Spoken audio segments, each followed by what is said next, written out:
धन्यवादः। हाँ। सरस्वती नमस्ते वरदे कामरूपिणी विद्यारम्भं करिष्यामि सिद्धिर्भवति मे सदा। सर्वेषां स्वागतं, नमस्कारः। गतसप्ताहे वयम् एकामेव कक्षां कृतवन्तः, क्षमां प्रार्थयामि। एतावत्पर्यन्तं 19 श्लोकाः अस्माभिः पठिताः। अस्मिन् पुस्तके 14,100 श्लोकाः वर्तन्ते। इतोपि यत्र जनाः आगच्छन्तः सन्ति, प्रायः क्रमेण आगच्छेयुः, वयम् आरम्भं कुर्मः। अद्यतन श्लोकः अस्ति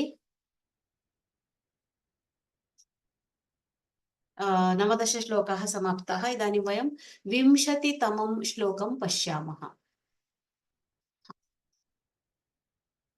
एकेन शुष्कवृक्षेण दह्यमानेन वह्निना दह्यते हि वनं सर्वं कुपुत्रेण कुलं यथा। एकेन शुष्कवृक्षेण दह्यमानेन वह्निना दह्यते हि वनं सर्वं कुपुत्रेण कुलं यथा। सामान्यतः सुभाषितेषु एवं विद्याप्रशंसा, सुपुत्रस्य प्रशंसा, कुपुत्रस्य निन्दा, एवं निन्दा प्रशंसा इत्यादि विषये बहवः श्लोकाः दृश्यन्ते। तथा अत्र कुपुत्रस्य विषये उक्तं। कुपुत्रः इत्युक्ते दुष्टः, नीचः पुत्रः इत्यर्थः। तस्मिन् विषये अत्र उक्तमस्ति। तथैव अग्रिमश्लोके सुपुत्रविषये आगच्छति। एकेन शुष्कवृक्षेण दह्यमानेन वह्निना दह्यते हि वनं सर्वं कुपुत्रेण कुलं यथा। पदविभागः एकेन शुष्कवृक्षेण, एकं पदं शुष्कवृक्षेण, दह्यमानेन वह्निना, वह्निः अग्निः, दह्यते हि वनं सर्वं कुपुत्रेण कुलं यथा। वह्निः इत्युक्ते अग्निः, अत्र कठिनपदार्थः लिखितः अस्ति। कुपुत्रः दुष्टः, असमीचीनः पुत्रः इत्यर्थः।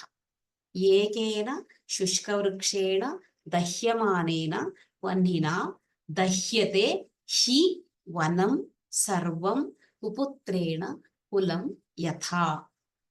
यथा तथा इति, अत्र तथा इति पदं सामान्यतः अत्र नास्ति, अस्माभिः अध्याहार्यं।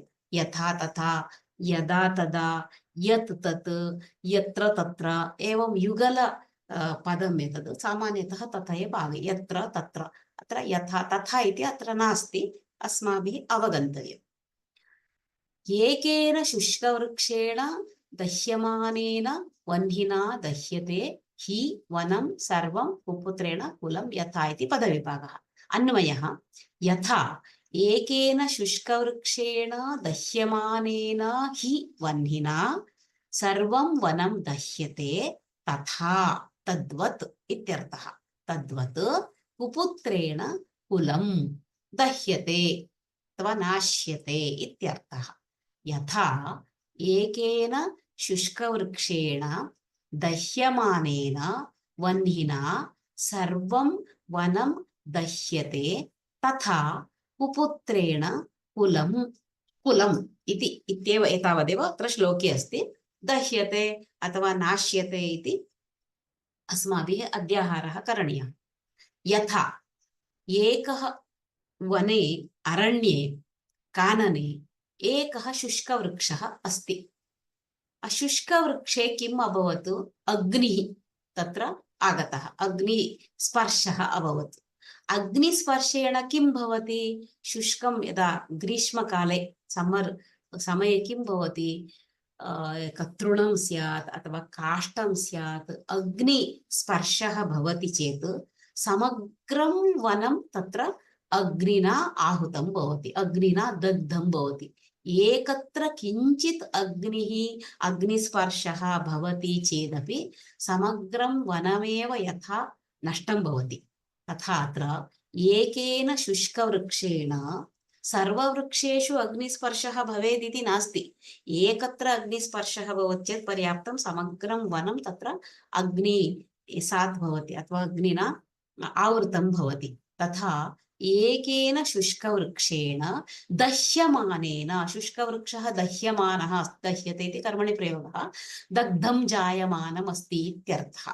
अग्निस्पर्शेण दह्यमानेन वह्निना, कः दहति अथवा केन दह्यमानः अस्ति शुष्कवृक्षः इत्युक्ते वह्निना इति तृतीया विभक्तिः अस्ति।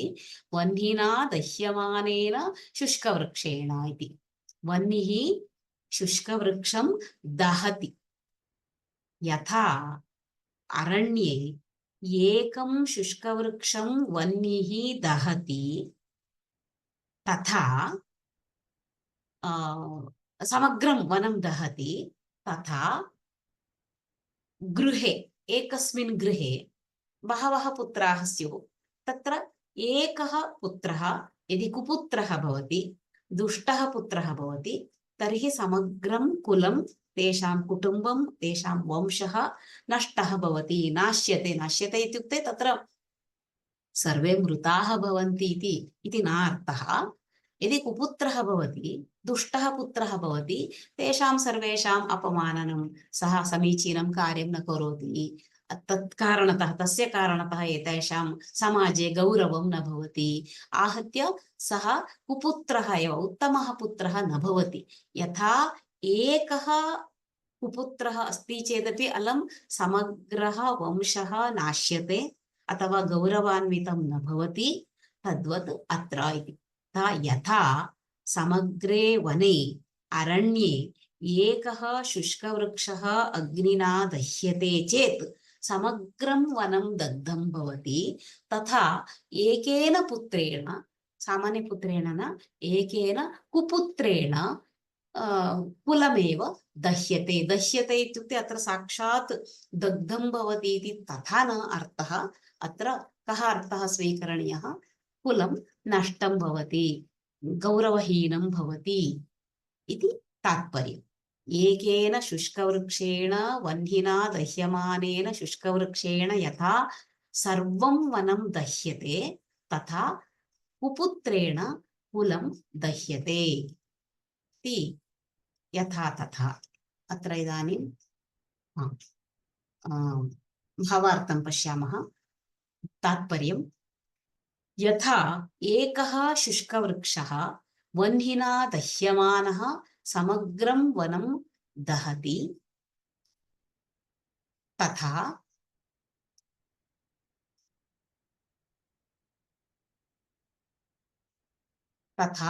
कुपुत्रः, दुष्टः पुत्रः, कुत्सितः पुत्रः इत्यपि उच्यते, सः समग्रं कुलं नाशयति इत्यर्थः। समग्रं कुलं नाशयति, अतः मातापितॄणां, बन्धूनां, इतरे गृहसदस्यानां सर्वेषामपि दुःखस्य कारणीभूतः भवति सः कुपुत्रः। अतः तमपुत्रस्य सुपुत्रस्य प्राप्तिः अपि पूर्वजन्मनः सुकृतम्, अस्माकं पुण्यम् इति मन्तव्यम् इति ज्ञातव्यम्। एवम् एकेन सुवृक्षेण दह्यमानेन वह्निना दह्यते हि वनं सर्वं, कुपुत्रेण कुलं यथा। यथा एकेन शुष्कवृक्षेण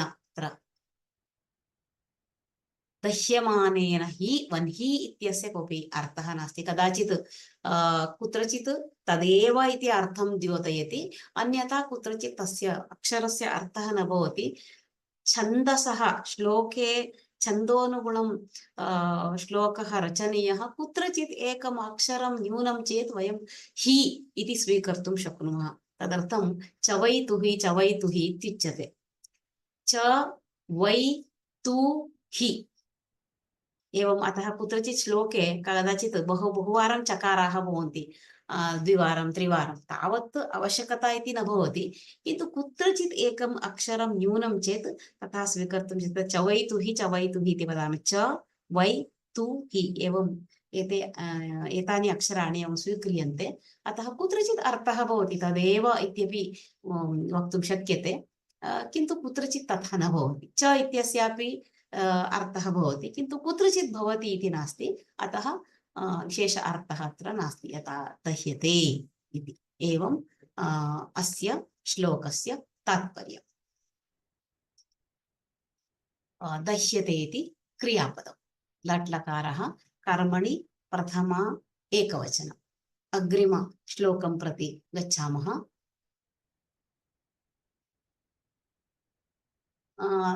तदा कुपुत्रस्य अभवत् इदानीं सुपुत्रस्य विषये उच्यते एकेनापि सुवृक्षेण पुष्पितेन सुगन्धिना वासितं स्याद्वनं सर्वं सुपुत्रेण कुलं यथा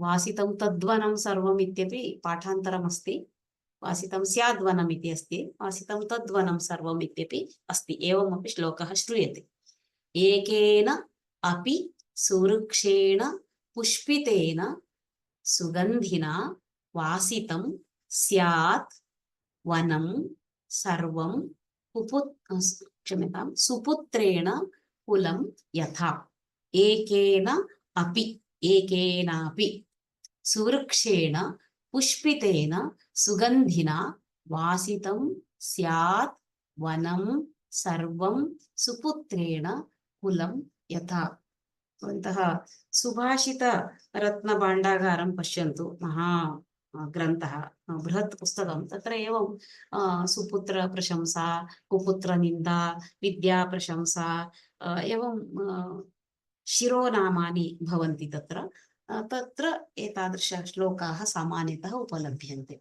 सर्वे श्लोकाः अत्रत्याः तत्रत्यं न एवं भवति तत्र निन्दा प्रशंसा इत्यादि शिरोनामकं पदविभागः एकेन अपि सुवृक्षेण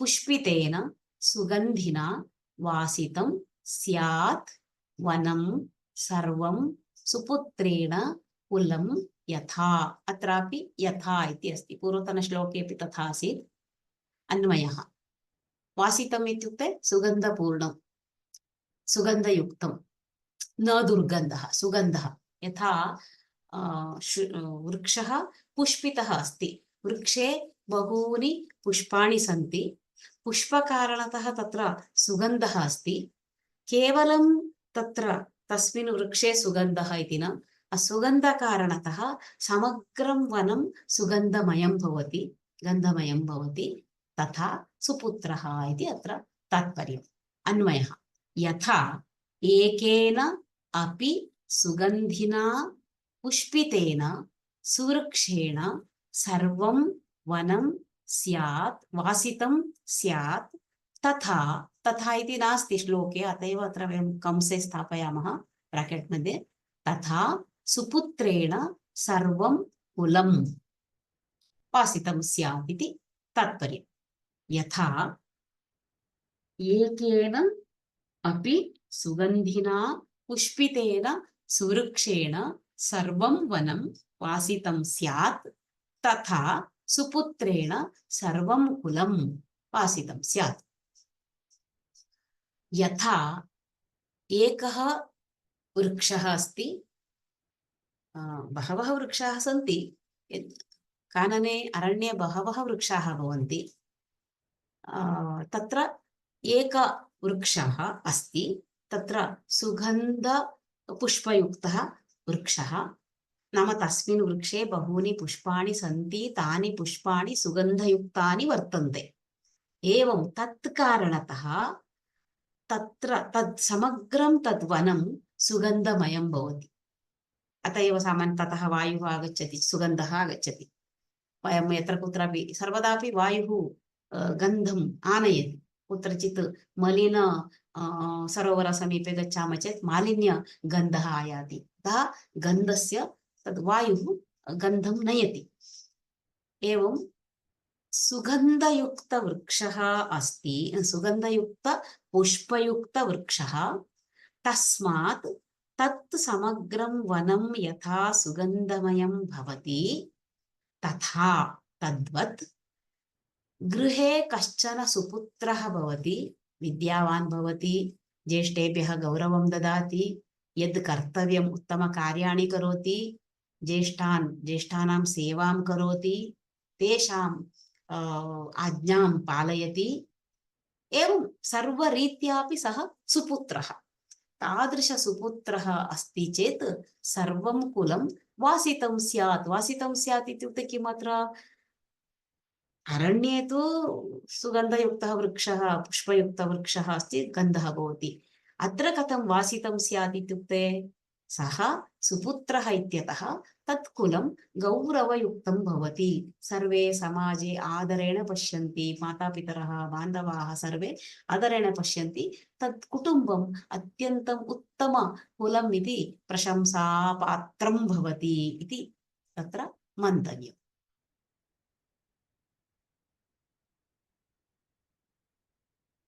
भावार्थः यथा कश्चन वृक्षः सुगन्धयुक्तेन पुष्पेण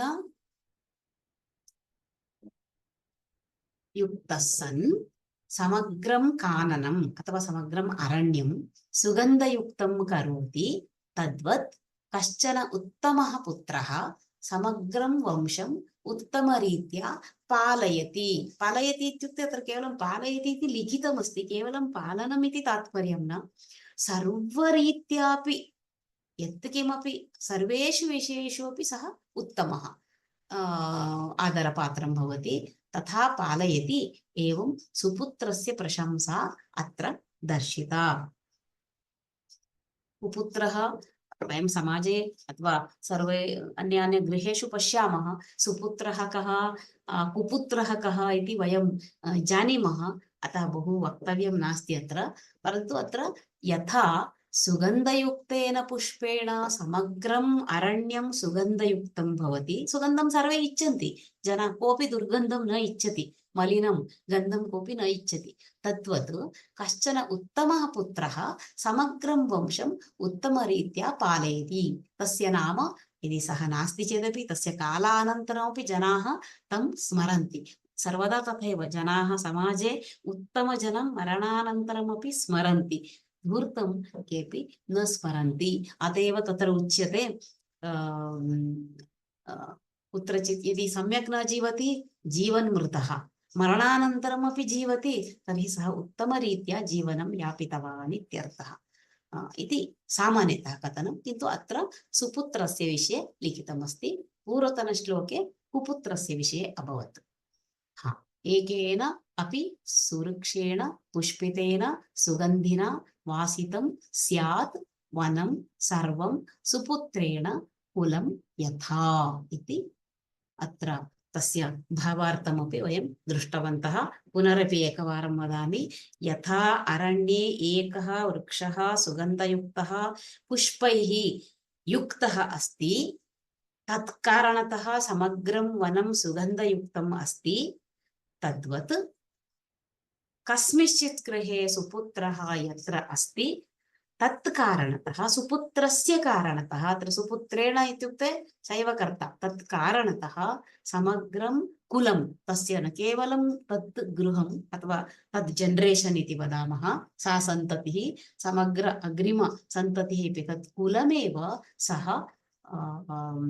उत्तमरीत्या पालयति, गौरवान्वितं यथा स्यात् तथा करोति इत्यर्थः।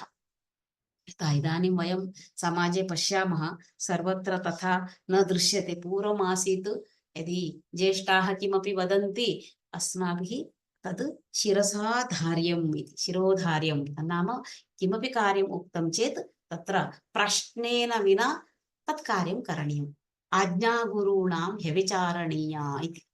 गुरूणाम् आज्ञा, गुरूणाम् आज्ञा इत्युक्ते गुरुः इत्युक्ते यः पाठयति स केवलं गुरुः न, मातापितरौ प्रथम अत्र गुरुः भवतः। आज्ञा गुरूणां ह्यविचारणीया इति, गुरूणाम् आज्ञा हि अविचारणीया, ह्यविचारणीया इति। हि विचारणं न कर्तव्यम्, एवं किमर्थम्, एवं किमर्थं, किमर्थम् एतत् करणीयम् इति प्रश्नः न कर्तव्यः। ते यद् वदन्ति तत् करणीयम् इत्यर्थः। इदानीन्तनकाले तथा नास्ति। किमर्थम् एवं करणीयम्, एवं कृतं चेत् किमर्थं एवं भवति इति बहुधा प्रश्नाः भवन्ति, वादः विवादः, अन्ते वितण्डवादः भवति। अतः एवमस्ति कालः, परन्तु तत्र पूर्वतन अस्माकम् उक्तिः अस्ति, आज्ञा गुरूणां ह्यविचारणीया, तथा चेत् सः सुपुत्रः भवति इति अस्य श्लोकस्य भावार्थः। अग्रिम श्लोकं प्रति गच्छामः।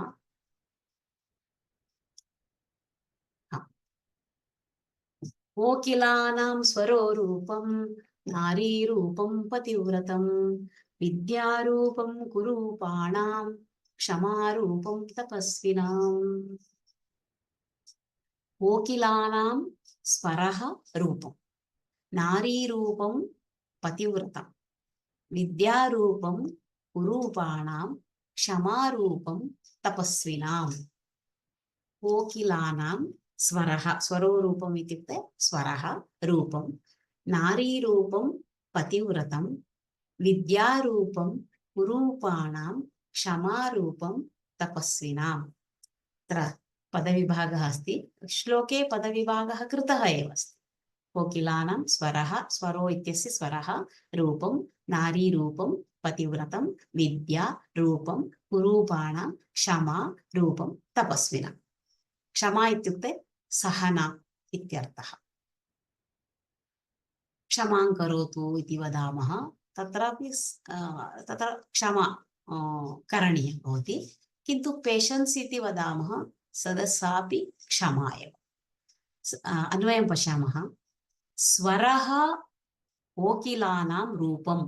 कोकिलः कूजति, कोकिलः पक्षी अस्ति, कोकिलः कूजति, सुन्दरं कूजति। वयं कदाचित् कोकिलं पश्यामः अथवा न पश्यामः, प्रायः वयं सर्वे कोकिलपक्षिणं दृष्टवन्तः भवामः। सः सुन्दरं शब्दं करोति, शब्दं करोति इत्युक्ते कूजति अथवा गायति। अतः वयं चिन्तयामः सः तदेव तस्य रूपं, नाम सः सुन्दरः अस्ति। इदानीं बाह्यसौन्दर्यं यदस्ति तदेव सौन्दर्यमिति वयं चिन्तयामः, किन्तु अस्मिन् श्लोके किमस्ति? सौन्दर्यं नाम किम्? अत्र कस्य रूपं कथं भवति? स्वरः एव कोकिलानां रूपं। यथा इदानीम् अन्यः कश्चन श्लोकः अस्ति, भवन्तः जानन्ति, बहु प्रसिद्धः श्लोकः। काककृष्णः पिककृष्णः को वेदः पिककाकयोः वसन्तकाले सम्प्राप्ते काकः पिकः इति बहु जनाः जानीयुः। एतद् अत्यन्तः सरलः प्रसिद्धः श्लोकः। अस्तु, न जानन्ति चेत् कदाचित् अग्रे अथवा प्रश्नोत्तरे वदिष्यामि। कोकिलानां स्वरः रूपं। कोकिलः अन्यः, काकः अन्यः। काकः तु का का का इति रटति, परन्तु कोकिलः सुन्दरं, तस्य स्वरः एव श्रोतुं रमणीयः, श्रवणरमणीयः सुन्दरः शब्दः। यतः जनाः अपि जनानामपि केचन सुन्दरं गायन्ति, केचन असुन्दरं गायन्ति, केचन स्नानगृहे गायन्ति, एवं भिन्नभिन्नरीत्या स्युः। कोकिलस्य रूपं किं? स्वरः एव रूपं। सः सुन्दरं कूजति, अतः वयं कोकिलः सुन्दरः अथवा सुन्दरा इति वयं भावयामः। अस्माकं दृष्टौ अस्ति सौन्दर्यं। द्वितीयं किमस्ति? नारीरूपं पतिव्रतं। पतिव्रतम् एव नारीरूपं। नार्याः, नारी इत्युक्ते स्त्री अस्ति, तस्याः रूपं। रूपं नाम तर्हि नारी सुन्दरी अस्ति, किन्तु पतिव्रता नास्ति चेत् अथवा कथञ्चित् असमीचीनं दुष्टव्यवहारं करोति चेत् सा उत्तमा नारी इति न गण्यते, उत्तमा स्त्री इति न गण्यते। अतः तस्याः रूपं किं? पतिव्रतमेव। पतिव्रतं नाम पतिः एव व्रतं, पातिव्रत्यम् इति वदामः खलु। तत्र कश्चन श्लोकः अपि आगच्छति, अहल्या द्रौपदी सीता इत्यादि, जानन्ति भवन्तः, बहु प्रसिद्धः श्लोकः अस्ति। एवं पातिव्रत्यं यदस्ति तदेव नार्याः रूपं। पातिव्रत्यम् अथवा पतिव्रतं नार्याः रूपं, स्त्रियाः रूपं। विद्या तन्नाम केवलं बाह्यसौन्दर्यं रूपम् अस्ति चेत् इति न अर्थः इति तात्पर्यम्। कुरूपाणां विद्या एव कुरूपाणां रूपं। कुरूपं सुरूपं कुरूपं। सुरूपम् इत्युक्ते सुन्दरं रूपं, कुरूपम् इत्युक्ते कुत्सितं रूपं, सुन्दरं न इत्यर्थः। कुरूपी इति वदामः कन्नडभाषायां, प्रादेशिकभाषायां। परन्तु सः द्रष्टुं सुन्दरः न स्यात्। पूर्वमपि प्रायशः गत कोर्स् मध्ये कथावल्लरी मध्ये काचित् कथा आसीत् तत्र कृष्णवक्रस्य वा कस्यचित् कथा आगता आसीत् दर्शनेन सह इतराम् असमीचीनः असुन्दरः किन्तु तस्य ज्ञानं महत् आसीत् तं दृष्ट्वा सर्वे तत्र सभायां हसन्ति स्म वयं स्मरामः प्रायः ये तां कक्ष्यां आगतवन्तः अटेण्ड् कृतवन्तः ते जानन्ति परन्तु तत्र कुरूपाः चेदपि तेषु विद्या अस्ति चेत् तदेव तेषां रूपम् अतः तत्र कुरूपत्वं न गण्यते कुरूपं किं वदामः मैटर् न भवति विषयः न भवति विद्या महत् अस्ति तत्र विद्या एव कुरूपाणां जनानाम् इत्यर्थः रूपं तदेव रूपं भवति सः महाबुद्धिमान् अस्ति बहु विद्याम् अधीतवान् अस्ति क्षमा तपस्विनां रूपं भवति क्षमा इत्युक्ते सहना ये तपस्विनः सन्ति ऋषयः सन्ति अत्यधिकनितरां सदा ध्यानं तपः जपः इत्यादिकं कृत्वा कृत्वा कृत्वा ते तपोमग्नाः भूत्वा तेषु क्षमा वर्धते क्षमा इत्युक्ते सहनाशीलता वर्धते तदेव तेषां रूपं भवति यदि तपस्विनः ऋषेः क्षमा नास्ति सहना नास्ति कुपितः भवति तद् तस्य रूपं न भवति इत्यतः तपस् कुत्रचित् भवेत् वयं पुराणेषु पठामः किं ऋषीणां कोपः न आगच्छति वा इत्युक्ते तादृशी कथापि पठिता तस्य किमपि कारणं भवति एवमेव वृथा कोपं न कुर्वन्ति ते तथा क्षमा एव तपस्विनां ऋषीणां ये तपसि निरताः सन्ति तेषां तपस्विनां रूपं भवति तदेव श्रेष्ठं मन्यते इत्यर्थः रूपम् इत्युक्ते एवं कोकिलानां स्वरः रूपं पतिव्रतं नारीरूपं विद्या कुरूपाणां रूपं क्षमा तपस्विनां रूपं भवति अस्मिन् श्लोके कुत्रापि क्रियापदं नास्ति भवति अथवा अस्ति इति अस्माभिः स्थापनीयम् अध्याहारः करणीयः इति पूर्वमपि उक्तं यत् क्रियापदं न भवति तद् अवगन्तव्यम् अस्माभिः कल्पना करणीया स्वरः रूपं भवति अथवा अस्ति इति वक्तव्यं तदर्थमेव अत्र भवति इति लिखितमस्ति स्वरः एव कोकिलानां रूपं पतिव्रतं नार्याः स्त्रियाः रूपं महिलायाः रूपं विद्या कुरूपाणां रूपं ये सुन्दराः न सन्ति तेषां रूपं क्षमा तपस्विनां रूपं ऋषीणां तपोमग्नानां क्षमा एव रूपं भवति इति अस्य भावार्थः अस्ति कोकिलः सुन्दरं कूजति कूजति इति सामान्यतः वयं शब्दं करोति इति वक्तुं शक्नुमः किन्तु एकैकस्यापि प्राणिनः इदानीं यथा सिंहः गर्जति काकः रटति अश्वः रौति इति एकैक शब्दं करोति इति सामान्यपदम् अभवत् तद् एक्स्प्लेनेशन् अभवत् विवरणं किन्तु एकस्य कोकिलः वदति इति न वदामः शुनकः भषति इति न वदामः मनुष्यः वदति वयं मानवाः सम्भाषणं कुर्मः वाक्यं वदामः किन्तु एकैक प्राणिनः अपि एवं क्रियापदस्य विभिन्नता अस्ति तत्र पूजनं गर्जनं रटनम् इत्यादि भषणं शुनकः भषति एवं भिन्न भिन्न क्रियापदानि भवन्ति कूजति कोकिलः सुन्दरं कूजति तस्मात् वयं कोकिलः सुन्दरः इति भावयामः कोकिलः सुन्दरं गायति इत्युक्ते वयं मनुष्याः भवति अतः अत्र कूजति इति लिखितमस्ति तस्मात् वयं चिन्तयामः कोकिलः सुन्दरः स सुन्दरः अस्ति इति वयं भावयामः किमर्थं अत्यन्तं सुन्दरं कूजति इदानीं चिन्तयन्तु बहवः गायकाः भवन्ति महिलाः वा पुरुषाः सङ्गीतक्षेत्रे गायकाः भवन्ति सर्वे किं दर्शनेन सुन्दराः भवन्ति वा अथवा सुन्दराः एव सुन्दरं गायन्ति वा एवं नास्ति अतएव विद्यारूपं कुरूपाणाम् इति अत्र लिखितमस्ति तेषु विद्वत्ता भवति गाननैपुण्यं भवति गानकला भवति ते सुन्दरा दर्शनेन सुन्दराः वा कुरूपाः वा कथञ्चित् स्युः अतः किन्तु तेषां विद्या अस्ति चेत् ते सुन्दराः, कुरूपाः अपि सुन्दराः दृश्यन्ते। तस्मात् कोकिलः सुन्दरं पूजति, तस्मात् वयं कोकिलः सुन्दरः इति भावयामः। तन्नाम कोकिलस्य श्रेष्ठः गुणः तस्य स्वरः, तस्य ध्वनिः। पातिवृत्यमेव नार्याः रूपं, महिलायाः रूपं। दर्शनेन सुन्दराः न चेदपि, एतद् तृतीयवाक्यस्य, दर्शनेन सुन्दराः न चेदपि, न सन्ति चेदपि, यदि ते विद्यावन्तः तर्हि रूपवन्तः। तेषु विद्या अस्ति चेत् तदेव तेषां रूपं भवति, अतः ते रूपवन्तः एव। तपस्विनां सहनागुणः एव श्रेष्ठं रूपं भवति, क्षमागुणः एव श्रेष्ठं रूपं भवति इति अस्य श्लोकस्य तात्पर्यम्।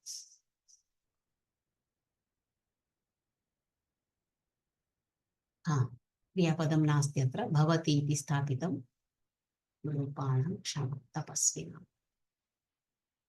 तपस्विनः, तपस्विन् शब्दः, तपस्वी, तपस्विनौ, तपस्विनः इति नकारान्तः।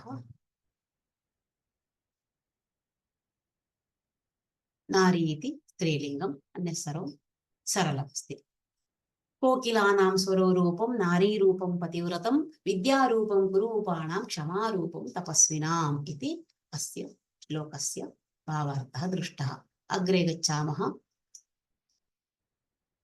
23तमः श्लोकः। कोतिभारः समर्थानां किं दूरं व्यवसायिनां, को विदेशः सविद्यानां कः परप्रियवादिनां। कोतिभारः, कः अतिभारः इति अत्र पदविभागः। कोतिभारः, कोति इत्युक्ते कन्नडभाषायां मर्कटः इति अर्थः भवति, अतः तथा पदविभागः अस्माभिः न करणीयः। कः अतिभारः समर्थानां किं दूरं व्यवसायिनां, कः विदेशः सविद्यानां कः परः प्रियवादिनां। पुनरपि एकवारं। कः अतिभारः, सन्धिः तत्र कोतिभारः इति पूर्वरूपसन्धिः। कः अतिभारः समर्थानां किं दूरं व्यवसायिनां, कः विदेशः सविद्यानां कः परः प्रियवादिनां। पदविभागः कृतः एव अस्ति अत्र, किम् अत्र एकत्रैव कः अतिभारः, अन्यत्र सर्वत्र विभक्तानि एव सन्ति, पदानि विभक्तानि सन्ति। कः अतिभारः समर्थानां किं दूरं व्यवसायिनां, कः विदेशः सविद्यानां कः परः प्रियवादिनां। व्यवसायिनाम् इत्युक्ते परिश्रमशीलानाम् इत्यर्थः। ये परिश्रमं कुर्वन्ति, निरन्तरं प्रयत्नं कुर्वन्ति, ते इत्यर्थः। सविद्याः इत्युक्ते विद्यावन्तः। परः इत्युक्ते शत्रुः। अत्र कः परः प्रियवादिनाम् इति अस्ति। परः इत्युक्ते अत्र अस्मिन् श्लोके शत्रुः। अत्र कदाचित् पूर्वतन इत्यादि श्लोकेषु परः इत्यपि आगतं पूर्वं। परः श्रेष्ठः इत्यपि अर्थः भवति, अत्र शत्रुः इत्यर्थः। अन्वयः। समर्थानां कः अतिभारः, कोतिभारः समर्थानां, समर्थानाम् अतिभारः कः, अथवा कः अतिभारः। भारः इत्युक्ते वेट्, किम् उन्नेतुं न शक्यते इति अतिभारः इति किमपि अस्ति वा इति प्रश्नः। समर्थानां सर्वं कर्तुं ते समर्थाः, केपेबल्, अत्यन्तं सामर्थ्यम् अस्ति, सर्वं कार्यं ते साधयितुं शक्नुवन्ति, ते समर्थाः।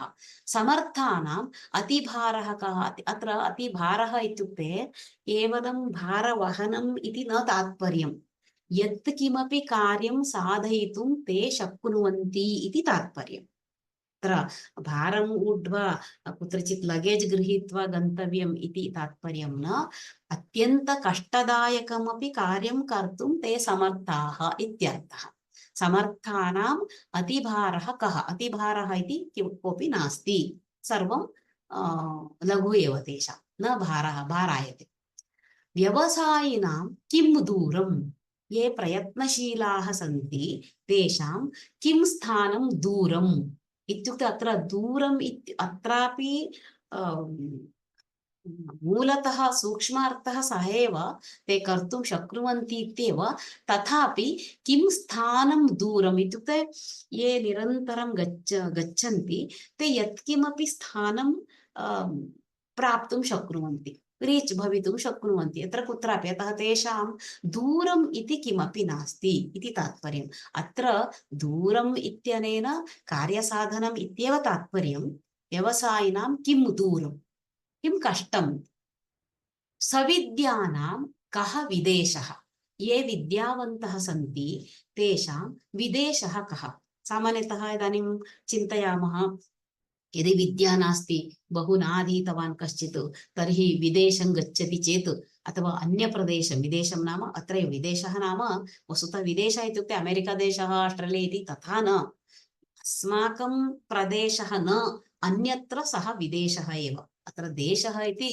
किञ्चित् सीमितार्थे अस्माभिः कदाचित् कन्नडभाषया उपयुज्यते भारतदेशः अमेरिकादेशः इति किन्तु संस्कृते भवन्तः ग्रन्थेषु पश्यन्तु प्रदेशः देशः इत्युक्ते अन्यदेशान्तरम् इत्युक्ते अन्यप्रदेशं गतवान् इति तत्र बहुधा लिखितं भवति तथा अत्र कः विदेशः चिन्तयतु अन्यराज्यं गतवान् अथवा अन्यजिल्लां गतवान् तदा भाषां न जानामि अहम् इति समस्या न भवति सा विद्यां जानाति सर्वविध विद्यां जानाति अतः तस्य विदेशः इति कोऽपि नास्ति इति तात्पर्यम् अतः सविद्यानां येषां विद्या अस्ति विद्यासहितः यः अस्ति अथवा ये सन्ति तेषां कः विदेशः कोऽपि विदेशः नास्ति सर्वोऽपि स्वदेशः एव इति तात्पर्यम् विदेशः कोऽपि नास्ति सर्वः अपि स्वदेशः एव कः विदेशः विदेशः इति कः न कोऽपि नास्ति यतः सः विद्यावान् अस्ति यत्र कुत्रापि गत्वा जित्वा आगच्छति जित्वा इत्युक्ते जयशीलः भूत्वा आगच्छति सः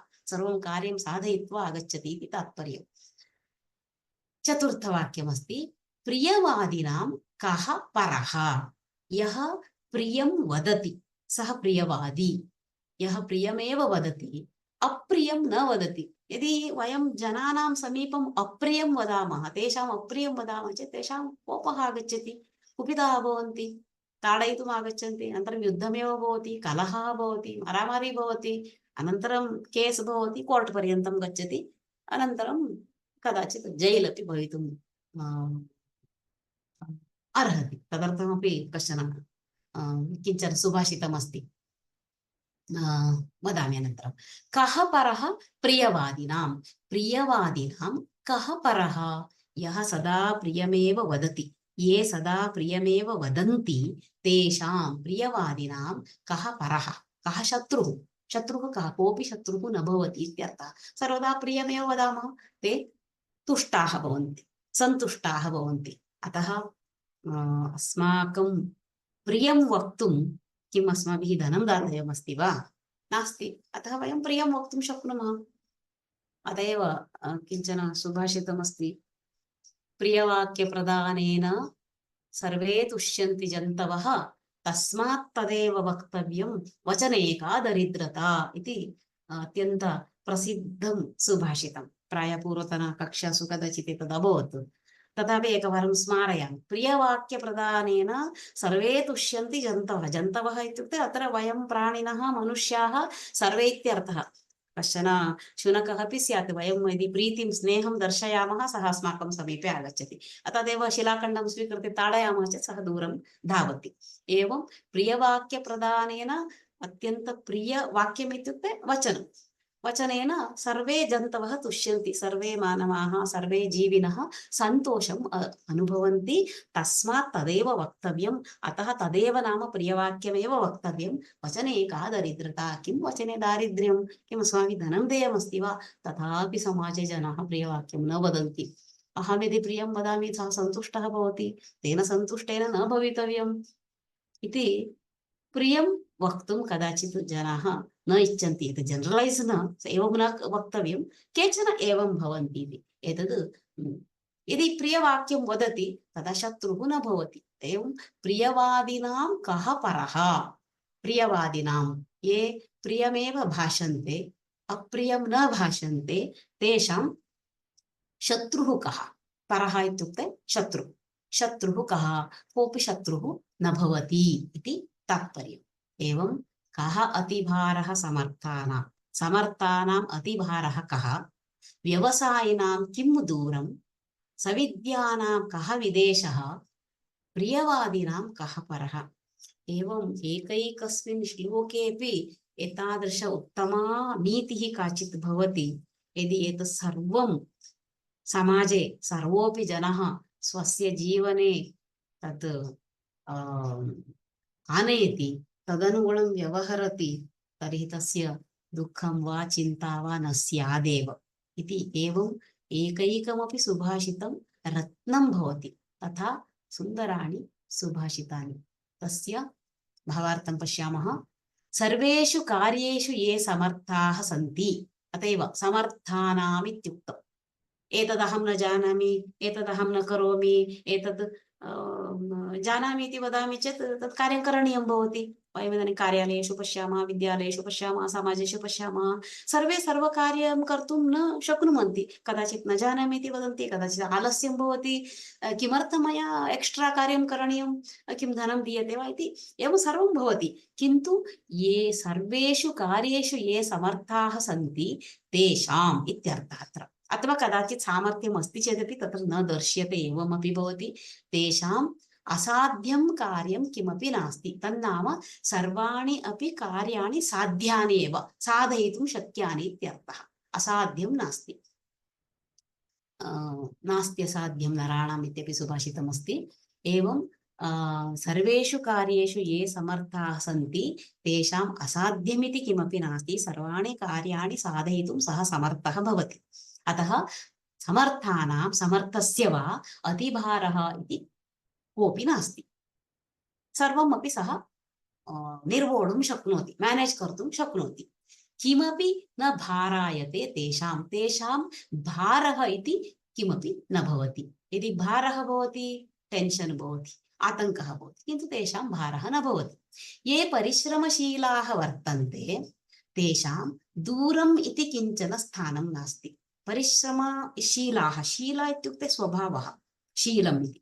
परिश्रमः एव तेषां शीलं। निरन्तरं परिश्रमं कुर्वन्ति, तेषाम् एतद् दूरम् एतत् समीपम् इति एवं किमपि नास्ति। सर्वत्र ते गन्तुं शक्नुवन्ति, साधयितुं शक्नुवन्ति, सर्वमपि समीपमेव। विद्यावतानां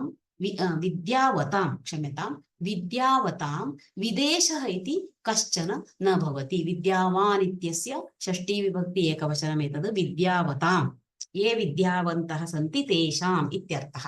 विद्यावतां विदेशः इति कोऽपि न भवति, सर्वोऽपि स्वदेशः एव। अतः यत्र कुत्रापि गच्छामः अस्माकं क्लेशः वा भीतिः वा एवं न भवति।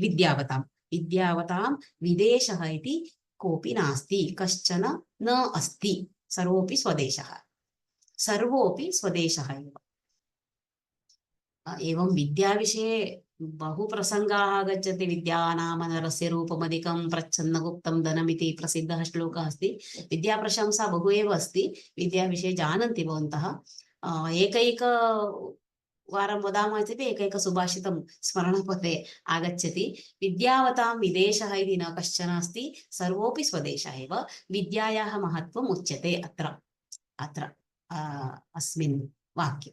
यः प्रियमेव वदति तस्य कोऽपि शत्रुः न भवति। जनानां प्रियमेव वदति, अप्रियं न वदति, तस्य शत्रुः न भवति। परः इति उक्तमस्ति अत्र, तथा शत्रुः न भवति इति अस्य भावार्थः। एवं कोऽतिभारः समर्थानां किं दूरं व्यवसायिनां को विदेशः सविद्यानां कः परः प्रियवादिनां। समर्थानाम् अतिभारः कः, व्यवसायिनां किं दूरं, सविद्यानां कः विदेशः, प्रियवादिनां कः परः इति अस्य श्लोकस्य भावार्थं वयं दृष्टवन्तः। अद्य 4 श्लोकाः पठिताः। वयम् इदानीं प्रश्नोत्तर अस्ति चेत् आगच्छामः।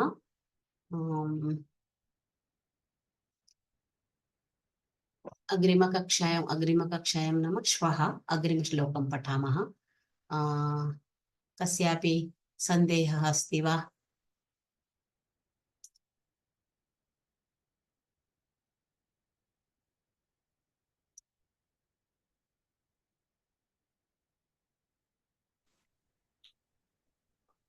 नमस्ते आचार्य।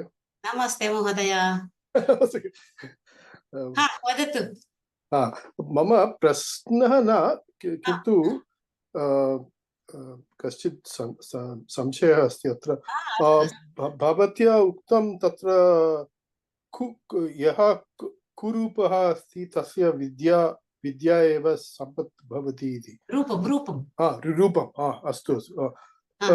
अस्माभिः कथावल्लरी कक्षायां तस्य नाम न स्मृतवती अहम् एकवारम्। अष्टावक्रः। सः तु प्रसिद्धः आचार्यः आसीत् इति मन्ये। सत्यम्। अतः इदानीं न स्मृतं। भवानपि तस्यां कक्षायाम् आसीत् खलु, अतः बहवः स्युः। अष्टावक्रगीता इत्यपि अस्ति। स्यात्, मया न पठितं तद्, किन्तु सः नितरां बुद्धिमान् आसीत्। सः वयं कथायां पठितवन्तः, किन्तु तस्य कुरूपं दृष्ट्वा तत्र सर्वे हसन्ति सभायां, आहसन्ति स्म। तत् स्मृतं मया। अपि च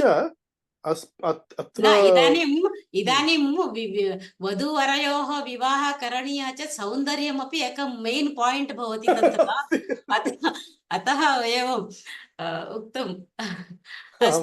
सत्यं। अपि च वदतु अन्यत्। अपि च श्लोकद्वयं अत्र स्तः। तत्र यस्य वृक्षस्य यः वृक्षः शुष्कः अस्ति, सः वृक्षः तु कुपुत्रवत् इति उक्तं तत्र। वस्तुतः न, तत्र शब्दशः अर्थः न स्वीकरणीयः। बाबा, वृक्षे किमर्थं कुपुत्रत्वम् आरोपयामः वयं? यदि तत्र एवम् अस्ति, एक स्पार्क् भवति चेत् पर्याप्तं। सम्मर् काले तद् अग्निं स्वीकरोति, तद्वत् इत्यर्थः तत्र। यदा कुपुत्रः वृक्षः उत्तमः एव, श्रीगन्धवृक्षः अपि भवितुम् अर्हति, तं कुपुत्रत्वेन वयं न भावयामः। तस्य किं साम्यं न कुर्मः। अग्निस्पर्शात् यथा भवति तथा इति। सत्यम्। यस्मिन् वृक्षे अनेकानि पत्राणि सन्ति, पुष्पाणि अपि सन्ति, सः वृक्षः तु सुपुत्रवत् इति अत्र उक्तम्। अस्तु महोदय, धन्यवादः। भवान् कृपया अन्म्यूट् करोतु। आमाम्।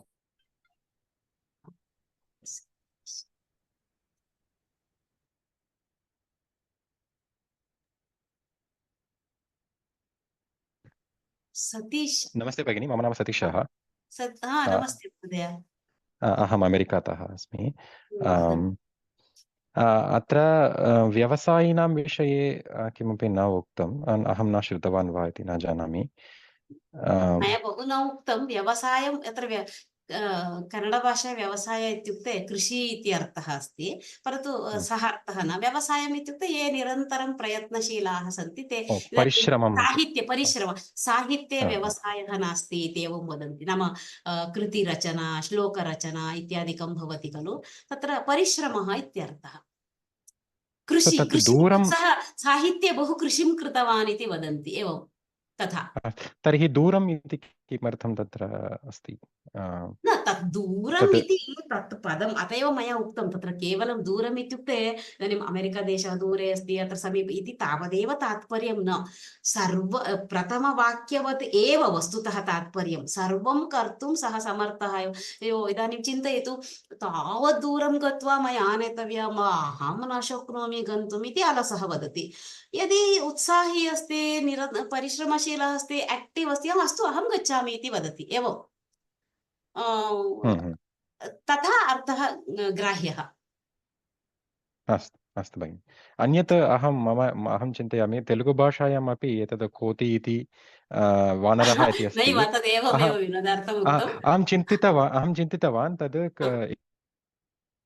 एवमेव कोतिचेष्टाः इति वदन्ति खलु, कः अतिचेष्टं करोति प्रायः ततः आगतः स्यात्। न कोति इत्युक्ते कन्नडभाषायां मर्कटः इति अर्थः अस्ति। कोति इत्युक्ते एवं सन्धिः न, को अति इति न, तत् कोति इति एकं पदं कन्नडभाषायां मर्कटः परन्तु तादृशसन्धिः नास्ति खलु, अहं चिन्तयामि कोतिचेष्टः अतिवारः इतः। इति अत्र एवम्, अस्तु अस्तु, अस्तु, धन्यवादः। धन्यवादः। म्यूट् कुर्वन्तु।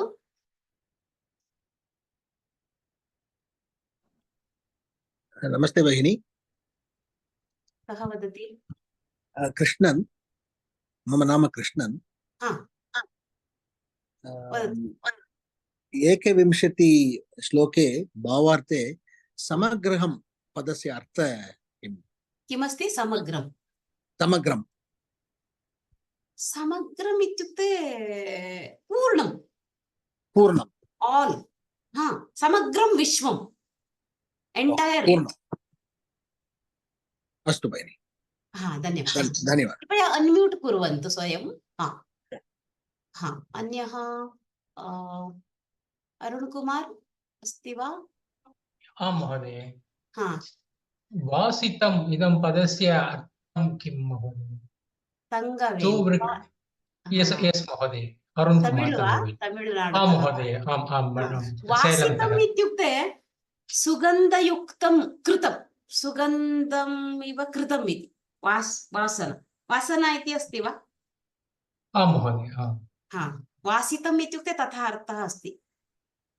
वस्तुतः वासना इत्युक्ते संस्कृते स्मेल् इत्यर्थ वयं गन्धः, दुर्गन्धः, सुगन्धः इति वदामः संस्कृते। वासना, पूर्वजन्मनः वासना इति वदन्ति, भवन्तः ग्रन्थे श्रुतवन्तः। वासना इत्युक्ते संस्कारः, पूर्वजन्मनः संस्कारः इत्यर्थ। वासना इत्युक्ते संस्कारः इत्यपि अर्थः अस्ति, किन्तु अत्र वासितम् इत्युक्ते गन्धयुक्तं कृतम्। पक्षीणां शब्दः अपि वासितम् इति नाम्ना ज्ञायते किल? किमिति? पक्षीणां शब्दाः। पक्षिणां वा? आं महोदय, वासितं वृद्धं। नैव, तथा न श्रुतं। अमरकोशे अस्ति। भवितुमर्हति, तर्हि स्यात्, अहं न जानामि। अष्टावक्रः जनकमहाराजस्य ब्रह्मज्ञानगुरु। अस्तु। अष्टावक्रात् एव जनकमहाराज ब्रह्मज्ञानं प्राप्तवान्। तस्य वैशिष्ट्यम्, एकपदस्य अनेके अर्थाः भवन्ति, अनेकेषु अर्थेषु एकं पदं भवति, भवितुमर्हति, स्यात् कदाचित्। अस्तु, भवतु। धन्यवादः। अन्यः? नमस्ते, किं नाम? मम नाम आने मरी, रुमेनिया से। कुतः? रुमानिया। भवत्याः मातृभाषा का? रुमानियन। अन्ने मरी। यस। मम प्रश्न, तत्वत् शब्दः तथा समानम् अस्ति? किमिति? पुनः? तत्वत् शब्दः तथा समानम् अस्ति, तथा इव। आम्। तद्वत् इत्युक्ते तथा इव, like that. ओके, धन्यवादः। धन्यवादः।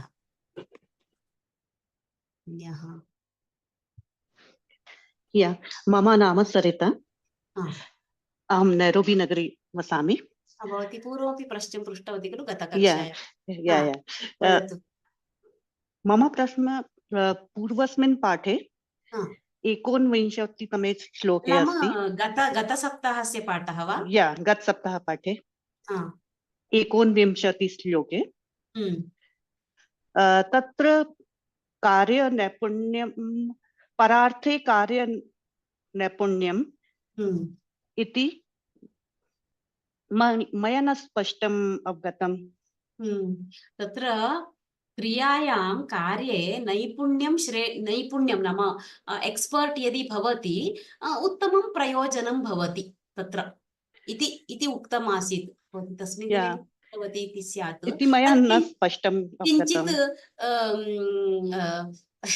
किञ्चित् अस्पष्टं भवति। भवती पुनः पठतु, अग्रिमकक्षायां पुनः चिन्तयामः। ओके हा, ओके अस्तु। धन्यवादः। वयम् अद्य समापयामः, समयः अभवत्। तत्र नागश्री भगिनी अस्ति वा? आचार्य, भवत्याः नोट्स् मध्ये तन्नाम इति उक्तं, तस्य अर्थः कः? तन्नाम मम नोट्स् वा? अत्र एव तन्नाम इत्युक्ते को अर्थः? तन्नाम इत्युक्ते मतलब इत्युक्ते। अस्तु, मतलब अवगतम्। कृपया भवन्तः अनम्यूट् कुर्वन्तु यदा समाप्यते। भगिनी, हा भगिनी, नागश्री भगिनी, you can end the class, भगिनी। हा, वयं पुनः श्वः मिलामः। धन्यवादः सर्वेभ्यः।